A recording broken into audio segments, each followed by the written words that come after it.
প্ৰিয় দৰ্শক, মই সঞ্জীৱ। আপোনালোক সকলোকে সঞ্জীৱ মটিভেশ্যনৰ অন্য এটা ভিডিঅ'লৈ স্বাগতম জনাইছোঁ। পুনৰ এটি ভিডিঅ' লৈ আপোনালোকৰ মাজলৈ আহিছোঁ। আজি মই আপোনালোকৰ মাজলৈ এনে কিছুমান কথা লৈ আহিছোঁ, যিবিলাক শুনাৰ পিছত হয়তো আপোনাৰ জীৱনটো সলনি হ'বলৈ বাধ্য হৈ পৰিব। আহকচোন তেনেহ'লে ভিডিঅ'টোৰ মাজেৰে বুজিবলৈ চেষ্টা কৰোঁ। সত্যৰ পথত চলা মানুহৰ বিপদ বেছি, কিন্তু সত্যত থকাজনক কোনোদিনে ভগৱানে বিপদত পৰিবলৈ নিদিয়ে। অদৃশ্যভাৱে হ'লেও তেওঁক ভগৱানে লগত থাকি সহায় কৰে। সদায় বুদ্ধিমান মানুহে 4টা কামৰ কাৰণে বেছি জীৱনত সফল হয়। 1 নম্বৰ, মানুহৰ লগত তেওঁলোকে সহজে সুস্থ সম্পৰ্ক তৈয়াৰী কৰে। 2 নম্বৰ, তেওঁলোক সকলো সময়তে বৰ্তমানক লৈ জীয়াই থাকে। 3 নম্বৰ, বুদ্ধিমান ব্যক্তিয়ে কেতিয়াও নিজৰ ভিতৰত কোনো কষ্ট বা কথা লুকুৱাই নাৰাখে। তেওঁলোকৰ চিন্তা সদায় মুক্তভাৱে থাকে। 4 নম্বৰ, তেওঁলোকে সকলো সময়তে নেতৃত্ব দিয়ে। তুমি নিজকে ধনী মানুহৰ লগত তুলনা কৰি কষ্ট নাপাবা, বৰঞ্চ ৰাস্তাত পৰি থকা মানুহবিলাকলৈ চোৱা। তেওঁলোকে কিমান কষ্টত আছে। তেওঁলোকতকৈ তুমি বহুত ভালে আছোঁ বুলি ভাবি জীৱনটো কটোৱা। সেইজন মানুহৰ ভৰসা কেতিয়াও নাভাঙিবা, যি সকলো হেৰুৱাৰ পাছত তোমাৰ ভৰসাত জীয়াই থাকে। এইখন পৃথিৱীয়ে এটা বস্তু ভালকৈ শিকাই দিছে, সেইটো হ'ল ভালপোৱাই হওক বা বন্ধুত্বই, একোতে কিন্তু আশা নকৰিবা। মানুহে জীৱনত সকলো কপি কৰিবলৈ পাৰে, কিন্তু এই দুটা বস্তু কেতিয়াও কপি কৰিবলৈ নোৱাৰে। 1 নম্বৰ ভাগ্য, 2 নম্বৰ সুখ। সুখৰ অভিনয়ৰ সুখৰ পৃথিৱী, কিন্তু কোনোবাই থাকে দুখী, কোনোবাই থাকে সুখী। অৰ্থ নাথাকিলে তুমি সমাজক চিনি পাবা, অৰ্থ থাকিলে সমাজে তোমাক চিনি পাব। এইটোৱেই চিৰসত্য বাস্তৱ। কোনোবাই ভৰসা ভাঙিলে তেওঁক ধন্যবাদ দিয়া, কাৰণ তেওঁ আমাক এইটোৱেই শিকায় কিভাৱে বুজি শুনি ভৰসা কৰিব লাগে। জীৱনত 3টা বস্তু বহুত মূল্যৱান। 1 নম্বৰ, সম্পৰ্কত সন্মান থকাটো দৰকাৰ। 2 নম্বৰ, ভালপোৱাত বিশ্বাস থকাটো দৰকাৰ। 3 নম্বৰ, বন্ধুত্বত গুৰুত্ব দিয়াটো দৰকাৰ। আইনাৰ আগত নিজকে ৰাখিলে যেনেকৈ নিজৰ ৰূপটো দেখা যায়, ঠিক তেনেকৈ মানুহ কাষত আহিলে আচল ৰূপটো দেখা যায়। এইখন পৃথিৱীত টকা দি সকলো কিনা যায়, কিন্তু ভাল পোৱা নহয়। দূৰবীণ লৈ সকলো দেখা যায়, কিন্তু হৃদয়খন নহয়। হেৰাই গ'লে সকলো পোৱা যায়, কিন্তু বিশ্বাস কেতিয়াও পোৱা নাযায়। অৱহেলা কৰিবতো সকলোৱে পাৰে, কিন্তু নকৰে কিয় জানা? তেওঁ প্ৰিয় মানুহজনৰ কষ্ট হ'ব বুলি। কিন্তু অৱহেলিত মানুহজনে যেতিয়া অৱহেলা কৰা আৰম্ভ কৰিব, তেতিয়া সহ্য কৰিবলৈ নোৱাৰিব। কোনোদিনে প্ৰেম নকৰোঁ বুলি প্ৰতিজ্ঞা কৰা মানুহবোৰ এদিন ভীষণভাৱে কাৰোবাৰ নহয় কাৰোবাৰ প্ৰেমত পৰি যায়। মানুহৰ নিজৰ বুলিবলৈনো কি আছে? জন্ম অন্যৰে দান, নাম অন্যজনেই ৰাখিছে, শিক্ষা অন্যজনেই দিছে, শেষ যাত্ৰা অন্য কোনোবাই লৈ যায়। তথাপিও মানুহৰ জীৱনত অহংকাৰ নুগুচে। ছোৱালীজনীৰ জীৱনত স্বামীগৰাকী হ'ল ৰক্ষাকাৰী ঔষধৰ দৰে। ভাল হ'লেতো ভালেই, আৰু বেয়া হ'লেই জীৱনটো শেষ হৈ পৰে। আমাৰ হৃদয়খনতকৈ ডাঙৰ কোনো কাৰাগাৰেই নাই, য'ত আমাৰ 1000টা ইচ্ছা বন্দী হৈ থাকে। আপোনালোকৰো জীৱনত বৰ্তমান চাগে এনেকুৱা হৈছে। বয়সবিলাক বাঢ়ি গৈছে, আপোনাৰ ইগ'ও বাঢ়িছে। ভালপোৱা মানুহ কমি গৈছে, বন্ধু বান্ধৱী কমিছে। একেবাৰে অকলশৰীয়া হৈ পৰিছে। আপোনাৰ আনন্দ কমি গৈছে, কষ্ট বাঢ়িবলৈ ধৰিছে। নিজকে নিজেই চাগে ভাল নলগা হৈ পৰিছে।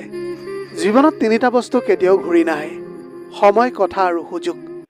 3টা বস্তু সদায় পতন হয়, অহংকাৰ, মিছা কথা আৰু হিংসা।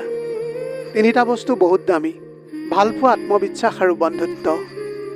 সুখৰ কাৰণে যদি তুমি কাম কৰা, তেনেহ'লে তুমি সুখ নাপাবা। সুখী হৈ কাম কৰা, তেতিয়াই সুখ পাবা। বাস্তৱতা বহুত অদ্ভুত। জীৱনটো আৰম্ভ হয় নিজৰ কান্দোনত, আৰু শেষ হয় অন্যৰ কান্দোনত। এইখন পৃথিৱীত সকলোৱে আপোনাক বেইমানি কৰিলেও আপোনাৰ পৰিশ্ৰম আৰু আপোনাৰ যোগ্যতাই কেতিয়াও আপোনাক বেইমানি নকৰে। পৃথিৱীত 2টা বস্তু অনুমান কৰা বহুত অসম্ভৱ। এটা মাৰ মমতা আৰু দেউতাৰ ক্ষমতা। কাৰোবাক ভাল পোৱাৰ পাছতো যদি দ্বিতীয় কাৰোবাক ভাল লাগে, তেনেহ'লে দ্বিতীয়জনেই আপোনাৰ সঁচা ভাল পোৱা। আৰু দ্বিতীয় কাৰোবাক ভাল পোৱাৰ পাছতো যদি তৃতীয় কাৰোবাক ভাল লাগে, তেনেহ'লে নিজৰ চৰিত্ৰটো ঠিক কৰা, তাৰ পাছত কাৰোবাক ভাল পাবা। বুদ্ধিমান মানুহে এই 5টা কথা কেতিয়াও কাকোৱেই নকয়। 1 নম্বৰ, কাৰোৰে সম্পৰ্কে সমালোচনা নকৰে। 2 নম্বৰ, কেতিয়াও কাৰোৰে লগত তৰ্ক নকৰে। 3 নম্বৰ, নিজৰ ঘৰৰ কথা কেতিয়াও কাৰোৰে লগত আলোচনা নকৰে। 4 নম্বৰ, নিজৰ দুখ কষ্টৰ কথা কাকোৱেই নকয়। 5 নম্বৰ, কেতিয়াও কাৰোৰে লগত চিঞৰি কথা নাপাতে। এইবিলাক কথা সকলো সময়তে মনত ৰাখিবা। 1 নম্বৰ, নিজকে সকলোতকৈ বেছি ভাল পাবা। 2 নম্বৰ, অন্যৰ কাৰণে নিজৰ উপভোগৰ মুহূৰ্তবোৰ ত্যাগ নকৰিবা। 3 নম্বৰ, সিদ্ধান্ত ল'লে আৱেগিক নহ'বা। 4 নম্বৰ, অন্যৰ কাষত সীমাবদ্ধ নাথাকিবা। 5 নম্বৰ, নিজৰ দুৰ্বলতা কেতিয়াও কাৰোৰে আগত প্ৰকাশ নকৰিবা। 6 নম্বৰ, প্ৰিয় মানুহৰ বিশ্বাস কেতিয়াও নাভাঙিবা। ভুলতো এই 4টা কথা কেতিয়াও কাকোৱেই নক'ব। 1 নম্বৰ, নিজৰ বেয়া কামৰ কথাবিলাক। 2 নম্বৰ, প্ৰেম বা সম্পৰ্কৰ কথাবিলাক। 3 নম্বৰ, ভৱিষ্যত পৰিকল্পনাৰ কথা। 4 নম্বৰ, সম্পদৰ কথা। জীৱনত যিজনক বহুত ভাল বন্ধু বুলি ভাবিবা, সি বেছি প্ৰতাৰণা কৰিব। যাক নিজতকৈ বেছি ভাল পাবা, তেওঁ অৱহেলা কৰিব। আৰু যাক বহুত বেছি বিশ্বাস কৰিবা, সেই মানুহজনেই এদিন তোমাৰ বিশ্বাস ভাঙি দিব। ভগৱান শ্ৰীকৃষ্ণই কৈছে, কাৰোবাক কষ্ট দি নিজৰ সুখৰ প্ৰাৰ্থনা নকৰিবা, আৰু কাৰোবাক আনন্দ দি তোমাৰ কষ্টৰ চিন্তা নকৰিবা। প্ৰতিদিনে ৰাতিপুৱা সেই 4টা কথা নিজকে কোৱা। 1 নম্বৰ, মই কোন। 2 নম্বৰ, মই নিশ্চয় পাৰিম। 3 নম্বৰ, ভগৱান সদায় মোৰ লগত আছে। 4 নম্বৰ, আজি এই দিনটো কেৱল মোৰ বাবে। শিয়াল বহুত বুদ্ধিমান হোৱাৰ স্বত্তেও কিন্তু মানুহে কুকুৰ পোহে, কাৰণ সংগী হিচাপে চতুৰ হোৱাতকৈ বিশ্বাসী হোৱাটো বেছি প্ৰয়োজন।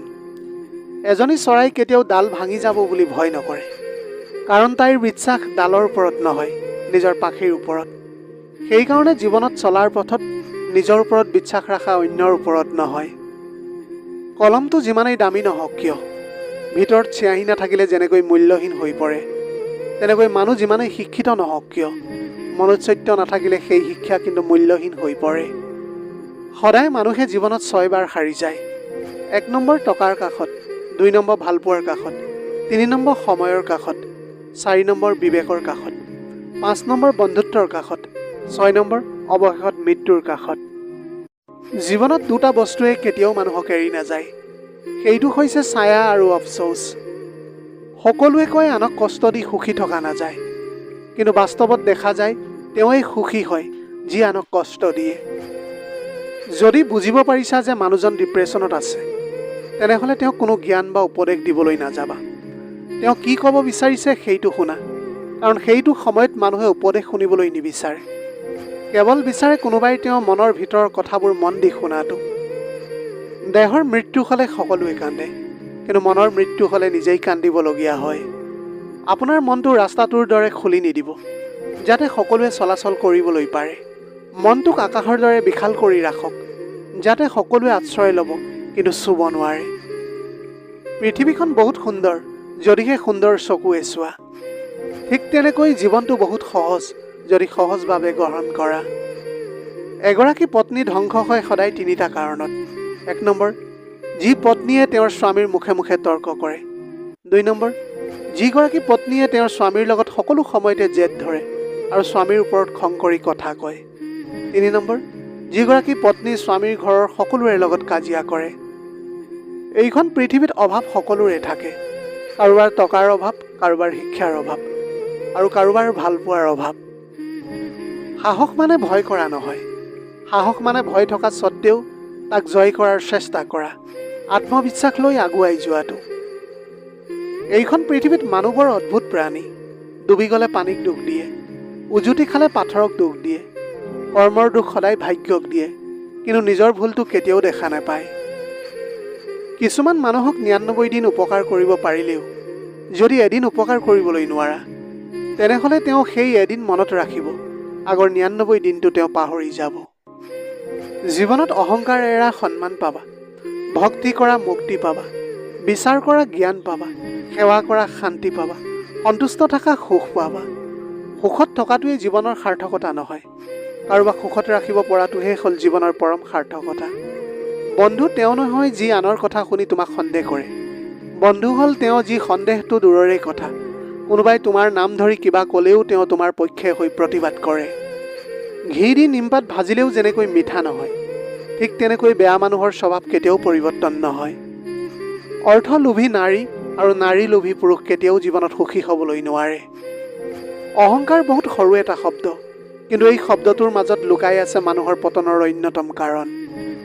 যিটো সম্পৰ্কই মানসিক যন্ত্ৰণা দিয়ে, ভিতৰত অশান্তিৰ সৃষ্টি কৰে আৰু অসন্মানিত কৰে।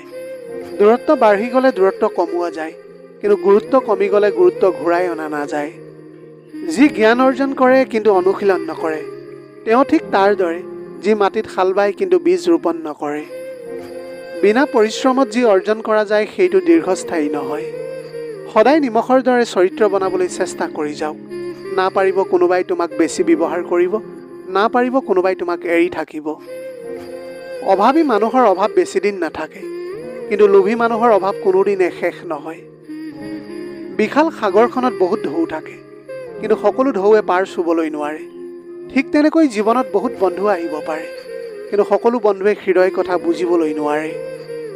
সূৰ্যটো ডুবি গ'লে যেনেকৈ পৃথিৱীখন অন্ধকাৰ হৈ পৰে, ঠিক তেনেকৈ মৰমৰ মাগৰাকী যদি ঢুকাই যায় তেনেহ'লে গোটেই পৃথিৱীখনেই অন্ধকাৰ হৈ পৰে। আমাৰ মৰমৰ মাগৰাকী হ'ল সেইগৰাকী ব্যক্তি যি নিজৰ কাৰণে প্ৰাৰ্থনা নকৰি তেওঁ ল'ৰা ছোৱালীৰ কাৰণে বেছি প্ৰাৰ্থনা কৰি যায়। ব্লেডখন বহুত চোকা কিন্তু গছ কাটিবলৈ নোৱাৰে। কুঠাৰখন বহুত শক্তিশালী কিন্তু চুলি কাটিবলৈ নোৱাৰে। প্ৰত্যেকৰে তেওঁৰ নিজস্ব পদ্ধতিত গুৰুত্বপূৰ্ণ। সেইকাৰণে কেতিয়াও কাকোৱেই মূল্যহীন ভবাটো উচিত নহয়। পুৰুষজন কোনোদিনে প্ৰিয় নহয়, মৃত্যুৰ আগ পৰ্যন্ত প্ৰয়োজন হৈ থাকি যায়। প্ৰয়োজন শেষ কৰিব নোৱাৰিলে তেওঁ কাৰোৰে বন্ধু হ'ব নোৱাৰে। এজন জ্ঞানী পুৰুষে ক'লে স্ত্ৰী লোকেই পৃথিৱীৰ সমস্ত সমস্যাৰ মূল। এগৰাকী জ্ঞানী মহিলাই উত্তৰ দিলে একদম ঠিক কথাই কৈছে। তেওঁ ৯ মাহেক মূৰ্খক তেওঁৰ নিজৰ গৰ্ভত পালন কৰে, যাতে তেওঁ বাহিৰলৈ আহি ক'ব পাৰে যে স্ত্ৰী লোকেই পৃথিৱীৰ সমস্ত সমস্যাৰ মূল। এইখন পৃথিৱীত কাক তুমি বন্ধু বনাবা? চৰাইক উৰি যাব, ফুল মৰি যাব, আৰু মানুহক সেইটো সময়ৰ লগে লগে সলনি হৈ যাব। 3টা বস্তু আপোনাৰ মৃত্যুৰ পাছতো উপকাৰত আহে। 1 নম্বৰ সুসন্তান, 2 নম্বৰ ভাল কাম, 3 নম্বৰ আনৰ উপকাৰ। সদায় 3টা বস্তু পাছত ৰাখিবলৈ চেষ্টা কৰক। 1 নম্বৰ হিংসা, 2 নম্বৰ অভাৱ, 3 নম্বৰ সন্দেহ। 3টা বস্তু অভ্যাস কৰিবলৈ শিকক। 1 নম্বৰ সততা, 2 নম্বৰ ভক্তি, 3 নম্বৰ ভাল পোৱা। সদায় 3টা বস্তুৰ পৰা দূৰত থাকা। 1 নম্বৰ মিছা, 2 নম্বৰ অহংকাৰ, 3 নম্বৰ অভিশাপ। 3টা বস্তু চিন্তা কৰিহে জীৱনত ব্যৱহাৰ কৰিব। 1 নম্বৰ কলমটো, 2 নম্বৰ কথাষাৰ, 3 নম্বৰ পদক্ষেপটো। মানুহৰ জীৱনত পোৱাৰ কোনো শেষ নাই। নিজৰ সকলো উজাৰি দিলেও তেওঁৰ কাষত কম বুলিয়েই ভাবে। সেইকাৰণে কাৰোবাক দিলে সিমানেই দিয়া উচিত যিমান পোৱাৰ যোগ্যতা তেওঁৰ আছে। সদায় নিজৰ উন্নতিত ইমানেই সময় দিয়া যে আনৰ বদনাম কৰিবলৈ সময় যেন তোমাৰ ওচৰত নাথাকে। যিটো বস্তুৰ কাৰণে তুমি নিশ্বাস বন্ধ হৈ যোৱাৰ দৰে কান্দিছা, তাৰ পাছতো সৃষ্টিকৰ্তাই তোমাক দিয়া নাই। তাৰ মানে তুমি বুজিব লাগিব সেইটো তোমাৰ কাৰণে মাৰাত্মক ক্ষতিকাৰক। ভগৱানে কেতিয়াও তোমাৰ ক্ষতি নিবিচাৰে। তেওঁ এজন নিঃসন্দেহ উত্তম পৰিকল্পনাকাৰী। সকলোতকৈ ডাঙৰ অন্ধ তেওঁৱেই যি নিজৰ দুখ চকুৰে নেদেখে। সকলোতকৈ ডাঙৰ অশিক্ষিত তেওঁৱেই যি নিজকে সদায় নিৰ্ভুল বুলি ভাবে। আনৰ আচৰণৰ কাৰণে নিজৰ আভ্যন্তৰীণ শাস্তি নষ্ট হ'বলৈ দিয়াটো উচিত নহয়। যিমান দিন মানুহজন অসৎ পথত থাকে সিমান দিন তেওঁৰ কোনো শত্ৰু নাথাকে, কিন্তু যেতিয়া তেওঁ সৎ হৈ যায় তাৰ পাছত তেওঁৰ কিন্তু শত্ৰুৰ অভাৱ নহয়। সদায় সময় সেইজন ব্যক্তিক দিয়ক যি আপোনাৰ সময়ৰ মূল্য বুজি পায়, আৰু সম্পৰ্ক সেইজন ব্যক্তিৰ লগত ৰাখক যিয়ে আপোনাৰ গুৰুত্ব বুজি পায়। আপোনাৰ ৰূপ থাকিলে কি হ'ব যদি আপোনাৰ চৰিত্ৰটোৱেই ঠিকে নাথাকে? আৱেগ থাকিলে কি হ'ব যদি বিবেকেই নাথাকে? শিক্ষা থাকিলে কি হ'ব যদি ব্যৱহাৰেই আপোনাৰ ঠিকে নাথাকে? বয়সৰ ওপৰত ভিত্তি কৰি সন্মান পোৱা নাযায়। সন্মান সদায় পোৱা যায় এজন ব্যক্তিৰ ভাল ব্যক্তিত্ব আৰু মানসিকতাৰ ওপৰতহে। মন আৰু কথাৰ মিল নথকা মানুহৰ লগত থকাতকৈ অকলে থকাটোৱেই জীৱনত শান্তি। বেয়া সময় জীৱনত সদায় নাথাকে, কিন্তু বেয়া সময়ত মানুহে কৰা বেয়া ব্যৱহাৰবোৰ সদায় মনত থাকে। এটা কথা সদায় মনত ৰাখিব, যেতিয়া তোমাৰ বেয়া সময় আহিব তেতিয়া মানুহে তোমাক সহায় নকৰে, মাত্ৰ তোমাৰ পৰা আঁতৰি থাকিব। আপোনাৰ লক্ষ্য পূৰণৰ পথত সদায় 2টা বস্তু অৱশ্যে আহিব। প্ৰথমটো বাধা আৰু দ্বিতীয়টো হ'ল বদনাম। অপেক্ষা সকলোৱে কৰিব নোৱাৰে, আৰু যি অপেক্ষা কৰিব পাৰে তেওঁৰ ভালপোৱা কেতিয়াও মিছা নহয়। সদায় ভগৱানৰ ওচৰত মুক্ত মনে 3টা বস্তু বিচাৰক। 1 নম্বৰ ঋণমুক্ত জীৱন, 2 নম্বৰ শাৰীৰিক সুস্থতা, 3 নম্বৰ ভাল সহিত মৃত্যু। দিনৰ পোহৰত দেখা যায় সকলোৰে মুখত হাঁহি থাকে, আচলতে ৰাতিৰ আন্ধাৰতহে গম পায় কোন কিমান সুখী। কাৰোবাক এৰি থকা বহুত কষ্টকৰ, তাতোকৈ বেছি কষ্টকৰ তেওঁ নাহে বুলি জানিও তেওঁৰ কাৰণে কৰা অপেক্ষাটো। পাহাৰটো যিমানে উচ্চ হওক আকাশৰ তলত, মাছ যিমানেই ডাঙৰ নহওক কিয় পানীৰ তলত, যি যিমান ডাঙৰ নহওক কিয় যাব লাগিব সদায় মাটিৰ তলত। মূৰ্খ মানুহৰ লগত কেতিয়াও তৰ্ক কৰিবলৈ নাযাব, কাৰণ তুমি তেওঁক হৰুৱাবলৈ নোৱাৰিবা। তেওঁক তেওঁৱেই হৰুৱাব পাৰিব যি তেওঁতকৈ বেছি মূৰ্খ। এটা সঁচা ভালপোৱাই এটা অসহায় জীৱনক নতুন ৰূপ দিবলৈ পাৰে, আৰু এটা মিছা ভালপোৱাই এটা সুন্দৰ জীৱনক ধ্বংস কৰি দিবলৈ পাৰে। নিজকে সস্তীয়া কৰিবলৈ নিবিচাৰিলে এই তিনিটা টিপছ সদায় মনত ৰাখিব। 1 নম্বৰ, যিকোনো পৰিস্থিতিতে নিজকে শান্ত ৰখা। 2 নম্বৰ, আনৰ কথা মনোযোগ দি শুনা। 3 নম্বৰ, সুযোগ পালেই আনক সাহায্য কৰিবলৈ শিকক। আমাৰ জীৱনলৈ কোন আহে কোন যায় সেইটো গুৰুত্বপূৰ্ণ কথা নহয়, জীৱনটোৰ শেষলৈকে কোন আমাৰ লগত থাকে সেইটোহে বেছি গুৰুত্বপূৰ্ণ কথা। বয়সৰ লগে লগে সকলো বস্তুৱে সলনি হৈ যায়, কাৰণ আগতে জেদ ধৰিছিলোঁ কিন্তু এতিয়া ধৈৰ্য ধৰোঁ। এইখন পৃথিৱীত জন্ম লোৱা সকলোৱেই কৰ্মৰ অধীনত। মনত ৰাখিবা, মেঘৰ মূল্য বৰষুণত, গছৰ মূল্য ফলত, তৰোৱালৰ মূল্য ধাৰত, ঠিক তেনেকৈ মানুহৰ মূল্য কৰ্মতহে। সৎ জীৱিকাৰ যেনেকৈ টকা কম, ঠিক তেনেকৈ সৎ মানুহৰ বন্ধু বহুত কম। পৃথিৱীলৈ অহাৰ খবৰটো 9 মাহ আগতেই জানিব পৰা যায়, কিন্তু পৃথিৱীৰ পৰা যোৱাৰ খবৰটো 9 ছেকেণ্ডৰ আগতো কিন্তু জানিবলৈ পৰা নাযায়। কষ্ট সহ্য কৰা মানুহবোৰ এদিন সুখী হ'বই, কিন্তু যিসকলে মানুহক কষ্ট দিয়ে তেওঁলোক কেতিয়াও সুখী হ'বলৈ নোৱাৰে। আপুনি ঘৰৰ ভিতৰত যিমান মন যায় কান্দক, কিন্তু দুৱাৰখন খোলাৰ সময়ত সদায় হাঁহি মুখে খুলিব, কাৰণ যদি কোনোবাই আপোনাক দেখে আপুনি ভাঙি পৰিছে তেনেহ'লে সিহঁতে আপোনাক আৰু বেছি ভাঙি পেলাব। বৰ্তমান মানুহৰ প্ৰিয় হ'ব গ'লেও অৰ্থনৈতিক যোগ্যতা লাগে। অৰ্থশূন্য মানুহ কেতিয়াও কাৰোৰে প্ৰিয় হ'ব নোৱাৰে। মানুহে তেওঁৰ জীৱনৰ ভুলবোৰ তেতিয়াই বুজিব পাৰে যেতিয়া এটি ভুলৰ কাৰণে জীৱনৰ পৰা বহু কিবা হেৰাই যায়। আজিৰ দিনত ভদ্ৰতাৰ কোনো মূল্য নাই, কাৰণ ভদ্ৰতাক সকলোৱে দুৰ্বলতা বুলি ভাবে। আঘাত পাহৰি যোৱাটো সহজ, কিন্তু অপমান পাহৰি যোৱাটো সহজ নহয়। কেতিয়াও কোনো কামতে হাৰ নামানিব। মনত ৰাখিব, কামটো সহজ হোৱা হ'লে সকলোৱে কৰিলেহেঁতেন। টকা নথকা পুৰুষ, সৌন্দৰ্যবিহীন নাৰীৰ সঁচাকৈ কোনো মূল্য নাই, তেওঁলোক সদায় অৱহেলিত হৈ থাকে। কেতিয়াবা যদি সমাজৰ কাষত আৰু কেতিয়াবা আপোন মানুহৰ কাষত। আমাৰ মৰমৰ মাগৰাকী হ'ল এনেকুৱা এটা বেংক য'ত আমি আমাৰ সকলো খং কষ্ট অভিমান জমা ৰাখিবলৈ পাৰোঁ, আৰু দেউতা হ'ল এনেকুৱা এখন ক্ৰেডিট কাৰ্ড যাৰ সহায়ত আমি পৃথিৱীৰ সকলো সুখ কিনিবলৈ পাৰোঁ। পাৰিলে মিছা কোৱা অভ্যাসটো বন্ধ কৰক, হয়তো আপোনাৰ মিছা কথাই এদিন আপোনাৰ জীৱনৰ ধ্বংসৰ কাৰণ হৈ পৰিব পাৰে। আমাৰ জীৱনটো এনেকুৱাই, কেতিয়াবা এনেকুৱা লাগিব যেন আপুনি বৰ সুখী, কেতিয়াবা এনেকুৱা লাগিব যেন আপোনাতকৈ দুখী আৰু এইখন পৃথিৱীত কোনোৱেই নাই। কাৰোবাৰ অৱহেলা মানে জীৱনটো শেষ নহয়। এজনৰ কাষত মূল্যহীন হ'ব পাৰা, সকলোৰে কাষত নহয়। সদায় ধৈৰ্য ধৰক, মনক শক্তিশালী কৰক। মনত ৰাখিব, সময় সদায় এটা অৱস্থাতে নাথাকে। বেয়া সময়ৰ পিছত ভাল সময় নিশ্চয় আহে। দূৰত্বই সম্পৰ্ক নষ্ট নকৰে, সম্পৰ্ক নষ্ট কৰে অৱহেলাই। কিছুমান মানুহে আপোনাক সিমানখিনিয়েই ভাল পাব যিমানখিনি আপোনাক ব্যৱহাৰ কৰিবলৈ পাৰিব। তেওঁলোকৰ অসাধাৰণ প্ৰেম তেতিয়াই থমকি ৰ'ব যেতিয়া তেওঁলোকৰ স্বাৰ্থ পূৰণ হ'ব।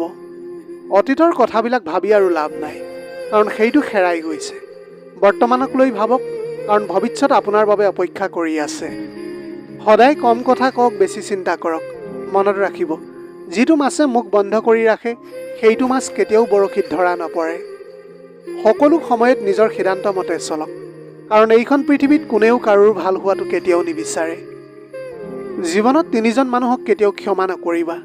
1 নম্বৰ, যিয়ে ভালপোৱাৰ নামত অভিনয় কৰে। 2 নম্বৰ, যিয়ে বন্ধুত্বৰ সুযোগ লৈ বেইমানি কৰে। 3 নম্বৰ, যিয়ে বিশ্বাসক অসন্মান কৰে। চেহেৰাৰ প্ৰেমত পৰিলে তেওঁক পাহৰি যাবলৈ পাৰি, কিন্তু কথাৰ প্ৰেমত পৰিলে তেওঁক পাহৰিবলৈ নোৱাৰি।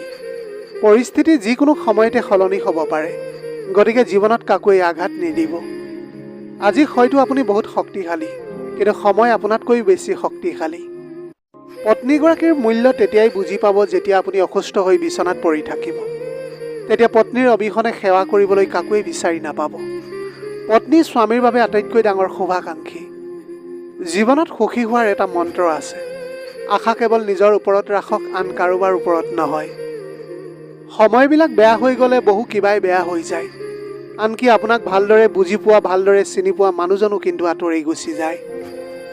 যিয়ে তোমাক আঘাত দিছে তেওঁক পাহৰি যোৱা, কিন্তু সেই আঘাতৰ পৰা যি শিক্ষা পাইছা সেয়া কেতিয়াও পাহৰি নাযাবা।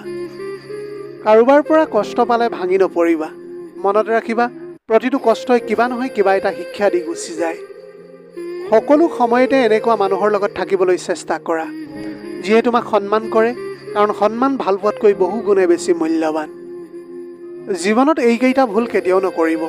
1 নম্বৰ, প্ৰতাৰকক দ্বিতীয়বাৰ বিশ্বাস নকৰিব। 2 নম্বৰ, মিছলীয়া এজনৰ পৰা সত্য কেতিয়াও আশা নকৰিব। 3 নম্বৰ, যিসকল আপোনাৰ জীৱনৰ পৰা গুচি গৈছে তেওঁলোকক ঘূৰি আহিবলৈ নিদিব। 4 নম্বৰ, অসৎ মানুহক সৎ উপদেশ নিদিব। 5 নম্বৰ, অত্যাধিক অহংকাৰী আৰু স্বাৰ্থপৰ লোকৰ পৰা সময় কেতিয়াও আশা নকৰিব। 6 নম্বৰ, অমানৱীয় মানুহৰ পৰা জ্ঞান নল'ব। 7 নম্বৰ, ব্যস্ত মানুহৰ পৰা বন্ধুত্বৰ আশা কেতিয়াও নকৰিব। 8 নম্বৰ, ভুল স্বীকাৰ নকৰা মানুহৰ পৰা সদায় আঁতৰি থাকক। প্ৰিয় দৰ্শক, যদিহে ভিডিঅ'টি ভাল লাগিল তেনেহ'লে লগৰ বন্ধু বান্ধৱীসকলৰ মাজত শ্বেয়াৰ কৰিবলৈ নাপাহৰিব। ধন্যবাদ।